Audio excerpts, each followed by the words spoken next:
Tumeona Ruto akiwa kule Tanzania. Samia Suluhu Hassan ameambia Ruto kwamba wamefanya mazungumzo na Ruto. Samia Suluhu Hassan amesema tumefanya mazungumzo na Ruto ya kudeal na critics, kudeal na wapinzani. Wamefanya mazungumzo ya kudeal na wapinzani. Na Samia Suluhu Hassan ameambia Ruto piga mkwaju, na wakija pande hii tena mimi napiga nini? Mkwaju. Samia Suluhu Hassan, huyo mama anaitwa Samia Suluhu Hassan, anaambia Ruto hivyo. Kwa sababu Ruto saizi ameshamaliza promises hapa Kenya, ametupromise, amelunch. Sasa hizi ako huko anaahidi wa Tanzania nitawajengea refinery hapa Tanga. Amewatengea pesa. Ameshatengea wa Tanzania huko, amewaambia atawajengea refinery kule Tanga. Na sisi tunaambia wa Tanzania huyo ndio mtu ambaye tuko naye. Pia Ruto Samia Suluhu Hassan amkaribishe kule Tanzania. Ruto pia atoe promises huko na launch vitu huko. Sasa tunataka kuambia Samia Suluhu Hassan, sisi ni Wakenya. Sisi ni Wakenya bwana. Kabisa. Na sisi hatuogopi. Sisi sio kama wa Tanzania. Hapa Kenya rais ni mfanyakazi wetu. Akishindwa na kazi yake. Kenya rais sio boss wetu. Samia Suluhu Hassan na Watanzania wajue. Kenya rais sio boss wetu. Sisi ndio bosses wake. Rais sisi tunamlipa mshahara. Rais ni mfanyakazi wetu kama Wakenya. Ni mfanyakazi wetu. Na sisi hatuogopi rais. Tunamheshimu lakini hatumuogopi. Tunamheshimu lakini hatumuogopi kabisa. Tunaheshimu hiyo nafasi ya presidency. Tunaheshimu title ya presidency. Lakini sisi hatuogopi president hapa Kenya. Ule mtu tunaogopa hapa Kenya ni Mungu peke yake. Mungu kabisa. Mungu, maybe uongeze kitu kingine tunaogopa hapa Kenya ni nyuki. Mungu na nyuki. Lakini hatuogopi mfanyakazi wetu ambaye anaitwa Dr. William Samoei Ruto. William Samoei Ruto is our employee. We pay him per month.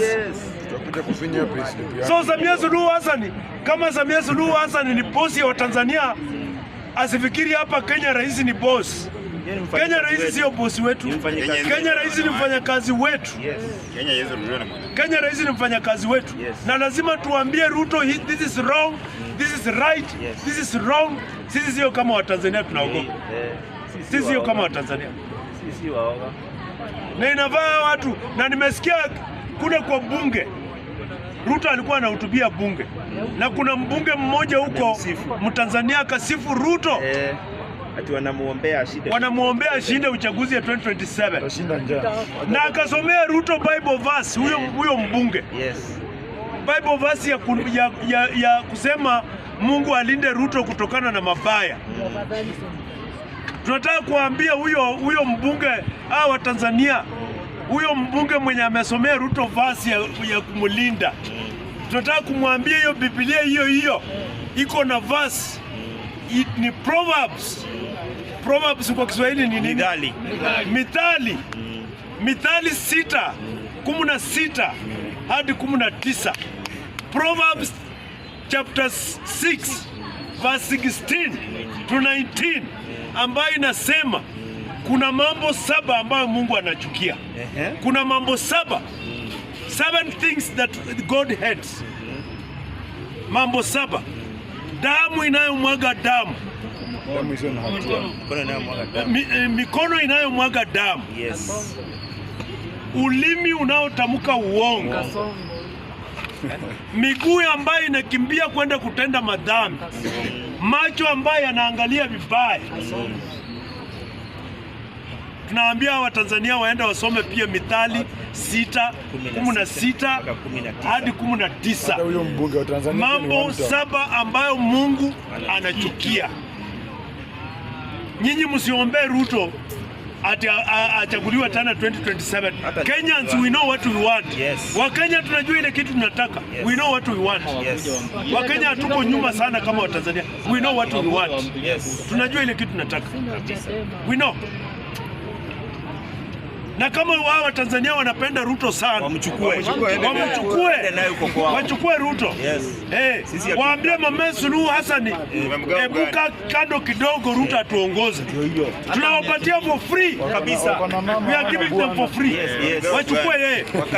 Hapa Kenya we know what we want. Kenya deserves better than Ruto. Kenya deserves better. We deserve better. Kenya can be a good country without Ruto. It can be a very good country. Watanzania wasiturudishe kwa level yao. Sisi tulikuwa kwa hiyo level ambayo wako. We were there several years back.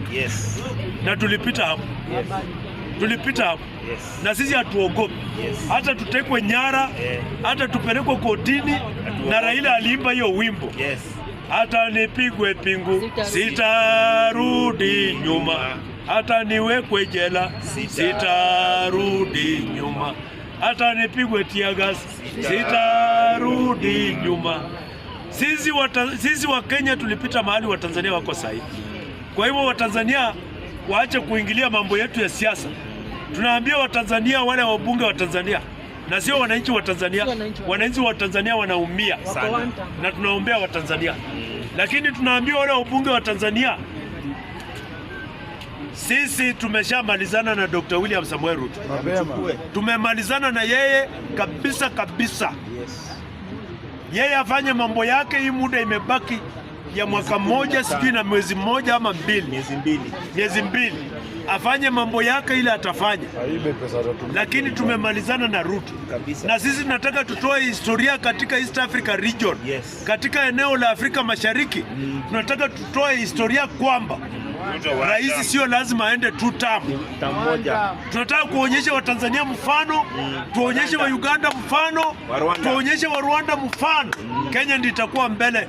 Kenya will set the pace that our president, if he is a bad president, he must not serve for 2 terms. Tunataka tuonyeshe kwamba president akifanya kipindi ya kwanza afanye vibaya, aende wapi? Nyumbani. Aende nyumbani. Kwa hivyo mimi namaliza kusema hivi. Namaliza kwa kusema sisi hapa Kenya mzima imeshaamua ni one term. Ni watu wachache tu ambao bado wanasema 2 term. Na hao watu ambao wanasema 2 term sisi hatuwalaumu. Ni marafiki zetu, ni ndugu zetu. Na hao watu ambao wanasema 2 term wametuambia hawa hawezi waacha ndovu izikwe na nini? Na pembe. So wanafanya kazi ya kung'oa nini? Pembe. Asante na Mungu.